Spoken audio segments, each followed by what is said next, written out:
Recreational drugs like cocaine are available in nearly every town and village in Ireland, and users are racking up huge drug debts. If somebody owes 5,000 for cocaine and they're not prepared to pay it within 30 days, that 5,000 will become 10,000. When debts owed to drug dealers are left unpaid, the consequences are severe and terrifying. Your biggest fear is one of your daughters is going to be snatched and raped in retaliation. Are they going to force one of your sons into being a drugs mule just to pay off his brother's debts? I got chased up that road and I could hear the bullets going past me and hitting things around me. Taking cocaine as young as 15, teenagers are getting caught up in staggering drug debts. When I came out of rehab, I had a €22,500 bill on my head that I had to pay. As Ireland records the highest number of drug treatment cases on record, how bad is the drug debt issue? And can anything be done to stop it destroying lives?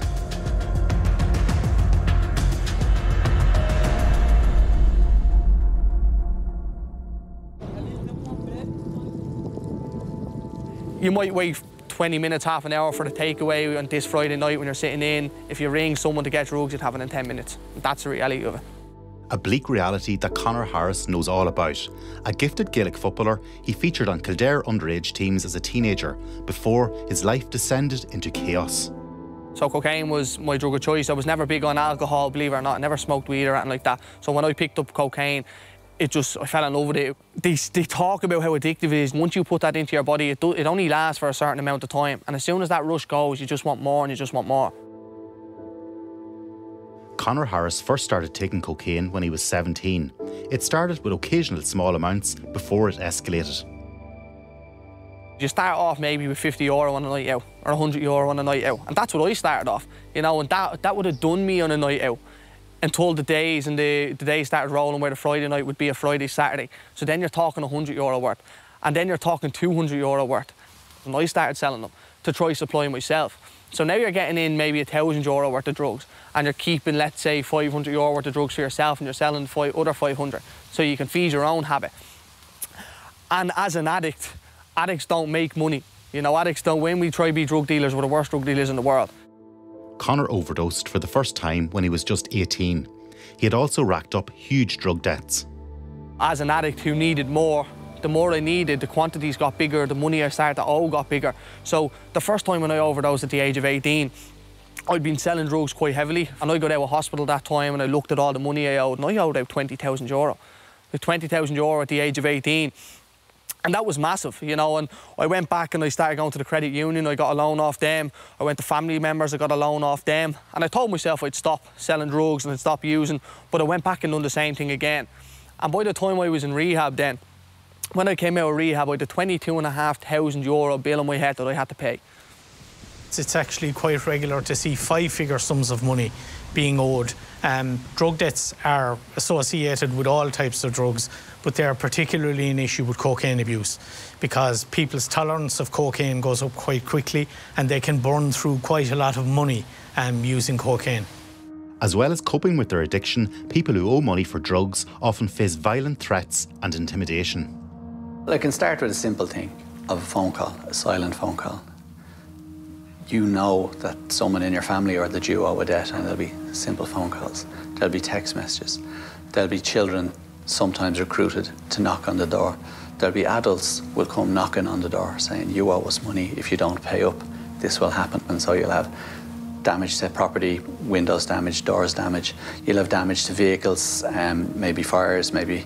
I think of one example of brake fluid being poured on vehicles, which obviously destroys the paintwork. Tyres being slashed. Conor Harris said he was constantly looking over his shoulder when he owed drug money. Like, I've been in the back of cars with, you know, 4 people in the car and people saying, look, if you don't get the money, this is going to happen, you're going to get shot, you're going to get taken away. Then his innocent family got dragged into trouble because of Conor's drug debts. When I wasn't showing up to pay my bills, they were going straight to my family, straight to my sister, straight to my mother and demanding that money. I had to ring my mother and my 6-year-old sister on Christmas Eve and tell them that they had to leave the house because there was people coming down to go through the house because I owed them money. For Conor, the threats were not empty and could have had catastrophic consequences. My mother hasn't slept. She's getting up out of bed to make sure there's no one at the door. My sister, for example, when she was going on out nights out, people would be coming up to her and saying, your brother owes me money. I'd found out that my windows were done in when I was in treatment. So someone I owed money to came down and put a brick through my window. And the unfortunate thing was, my sister would have been 6 or 7 at the time. She had actually got up to go toilet while this had happened, and the brick landed on her bed. So if this had happened 5 minutes earlier, that brick would have landed on my little sister. Addiction counsellor Michael Guerin says intimidation, threats and violence are particularly tough on users' innocent families. People are very reluctant to go to the Gardaí and report this for fear of reprisal. And very often they don't have a lot to go to the Gardaí with anyway, because they will be contacted on multiple phone numbers, they will be contacted by different people, and there will be no real method of conclusively identifying the person who is carrying out the intimidation. Family members, particularly parents, are often conflicted as to what the right thing is to do. Morally, they would feel that the wrong thing to do would be pay the drug debt, but they are weighing that then against the fact that they will be the victim of some maybe quite unpleasant intimidation if they don't. Alice, we have changed her details to protect her, has a son who started using recreational drugs when he was at secondary school, but that descended into addiction and drug dealing. Alice's family got dragged into her son's trouble when drug dealers started to make threats and intimidate them. The fear and the intimidation grew as his level of drug activity grew. We were followed in the car sometimes. We did not know, was it the guards following us? Was it drug dealers following us? That level of paranoia, the fear, you're almost afraid to go out of your house. But what was worse is you were afraid to let your children out of the house. There were times we couldn't send them to school because we were afraid of their safety. But the threats spiralled, leading to aggressive and violent attacks. Somebody broke into the house and they smashed the interior of our house. They broke sinks off the wall, toilets off the floor, smashed TVs. They wrecked the house. It was absolutely horrifying. And how do you bring young children back to a house and see that and to wonder, but why? He doesn't live here. Why are they doing this to us? It was so frightening. Back home, after her house was ransacked, Alice got a panicked phone call from her son. I actually answered the phone. He rang the house phone. He says, "You've got to get out now." "What do you mean we've got to get out?" "You've got to get out of the house now. They're going to shoot you if you don't get out." Do you hear that was just, they're going to shoot us if we don't get out? Alice and her family stayed in hotels for a few nights before her son contacted them to say it was safe to return home, but their ordeal was far from over. A few weeks later, we were totally paranoid. We took a loan out and we took security cameras on the house. I couldn't send my children to school. They weren't safe. They could have been pulled out of the schools, pulled off the bus, anywhere. So it was so traumatic. My husband and I took turns at night time staying up and watching the security cameras with a mobile phone in our hand, just in case we had to call the guards or get out. Even though Alice had long thrown her son out of the family home, drug dealers called to the house, making threats. "We need to see your brother. We're going to kill him. We need to see him. You're not safe. We need your brother." Amidst the chaos, Alice and her family felt helpless. With nowhere to turn, they fled Ireland and have had to build a new life abroad. When you're in a situation like that, I like it to being caught up in a whirlwind or a tornado. You're snatched off the ground and the world, it just spun around like this and you have no control of it and there's nothing or no help for you to grab onto. So we realised then we have to go, we're leaving. And it was literally flee. We left everything. We didn't tell the youngest child we were going. We sent her to school one day and the other kids we had kept away from secondary because that was in the next town. We couldn't risk them going there. So we sent the child to school and at lunchtime we rang the principal and said, "We have to leave." You feel ashamed of what your child has done, what your child has inflicted on other people, but it's that constant fear. It eats at you and it will send you insane. We left our home, careers, children's education. I remember crying as we were driving away and I thought, it's not if. When he is murdered, nobody is going to know where we are. No one is going to be able to tell me that my son is dead. Speaking to Primetime from another country, Alice paid tribute to the Family Addiction Support Network, or FASN, an organisation that helps families affected by someone else's addictive behaviour. FASN was really, really good for me, but not all towns have FASN. They were great to have the peer-supported people who didn't judge you and understand what you were going through. Families, they need therapy, they need support, they need sympathy, and they need counselling because, yes, we've been through a horror and it was traumatic, but I also feel that overwhelming guilt of what my son has done to other people. Data gathered by An Garda Síochána's drug-related intimidation programme shows formal complaints are made in every region of the country. Over the last 3.5 years, we've had greater than 1,500 complaints to An Garda Síochána about this. And the top incidents of complaint would be criminal damage would be over 550. Blackmail and extortion would be over 350. Murder and threats to kill or threats to cause harm would be over 200. Demanding payment with menaces would be around 100. And assaults and assaults causing harm would be around 100. That's just to give you an indication of the scale of it. Jack, not his real name, has a history of addiction. Clean for a number of years, he ran up major drug debts when he was in the grip of addiction to cocaine, benzodiazepines and crack cocaine.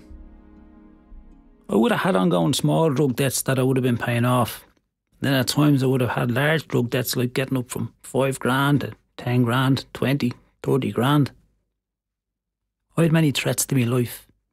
I was bundled into cars, I was shot at. With acts of violence committed against me.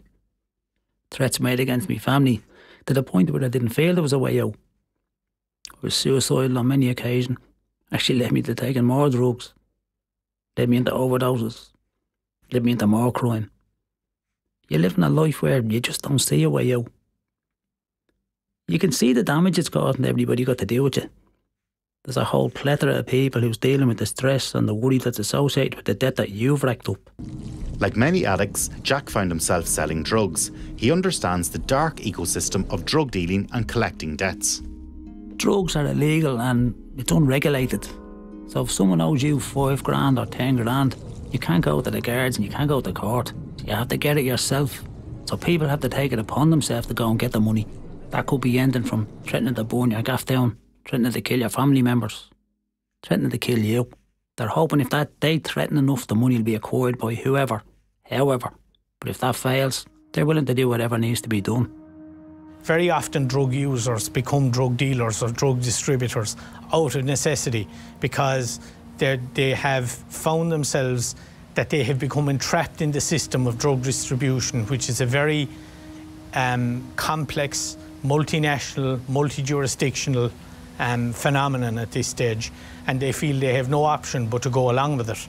And a lot of these people get caught, a lot of these people get prosecuted, and unfortunately it's not because they decided to take up this role, it's because they have had no choice. If they can't get the money, they're looking at it from a business perspective. And how can I get the value out of this person? So the next option is holding drugs and moving drugs around. The money that's been paid to deliver drugs and hold drugs isn't a lot. So there's a huge amount of risk on the person. They could be delivering a massive amount of drugs for a long period of time or holding drugs for a long period of time. Because the money you owe, you're living a very stressful, horrible life. Detective Superintendent Shea McCormick is on the Oversight Committee of the DRIVE project, which offers confidential support to people affected by drug-related intimidation and violence. DRIVE is an interagency response where we will ultimately gather much more data to give us a much more accurate picture of the scale of the problem in the country and then develop responses to it. We know that there are many people who will never come to the guards. So the point of DRIVE is that we will gather data from people who will never come to the guards, as well as people who will come to the guards. An urban and rural issue, drug debts know no bounds. Primetime understands some farmers have sold livestock, farmland and machinery such as tractors to pay off drug debts.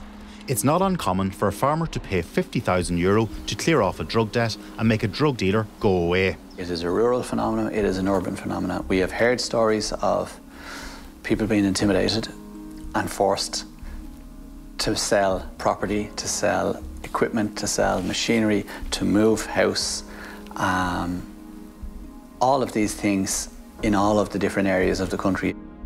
For others, the stakes are higher and the consequences can be devastating. I know people have been murdered because of it. I know people that have overdosed because of it, died because of it. I know people that have took their own lives because of it. Make no mistake about it, the level of harm and damage that this is causing in our communities is out of this world. Now drug-free, Jack counts himself lucky after having a dangerously close brush with death. I was in a car one day being took off and there was a person in the car with a handgun and I managed to escape from the car. I was at a really low point in my life and I was suicidal and I believed I didn't want to be here anymore. And I got chased up that road and I could hear the bullets going past me and hitting things around me. And I never forget, all I wanted to do in that moment was live. And I realised I did want to live. I just didn't want to live the life I was living. I was one of the lucky ones that I managed to be able to, in and around that time, get the money up, get some help. I got into treatment as well and I managed to navigate my way out. But like if you'd have told me that at that time, I'd have said no. There's no way out of this. Due to her son's drug dealing, Alice is now living a very different life abroad. I wouldn't say we're happy. It's not the life we had wanted. It's a huge, huge thing to leave everything. And you have to start from scratch. Because when we landed abroad, we were not entitled to anything. It's traumatic. But at the end of the day, to be able to sleep at night and to be safe is huge. And that's why I just say, relief. We're safe. Just as Alice's son's drug dealing changed her family's lives forever, there are wider concerns that the pervasiveness of cocaine will shatter more families. During the Celtic Tiger, cocaine was seen as a drug of the more affluent in society, of professionals, and so on. The latest iteration of cocaine that we are witnessing will probably be recorded in history as being the drug and the time where all social and economic demographics that we held to be true within the drug treatment sector were obliterated by one drug. It's everywhere. There is a cohort of society out there recreationally using cocaine that consider it to be on the same level as alcohol. And we need to debunk that myth. We need to introduce a robust, fit-for-purpose education and prevention initiative in secondary schools at junior cycle. Conor Harris now gives talks in schools and GAA clubs. He warns people about the consequences of cocaine addiction and the drug debts he accrued. I owed about four or five different drug dealers money when I came out of treatment, and I just started with 2 at a time and I paid them off monthly instalments, and that's what I done. I was in rehab at 19 and I came out when I was 20 and I was working 2 jobs for that period of time to try pay off these bills. I'm in recovery 5 years now. I went into treatment when I was 19 and I haven't picked up a drink or a drug since. I've got my football life back, I've got my gym life back, I'm captain of my club, I have a little sister who I love every single piece of her. I never ever had a proper relationship with my mother and I have that now. And most of all, I have myself back. And that's what I always remind myself, that I have me back.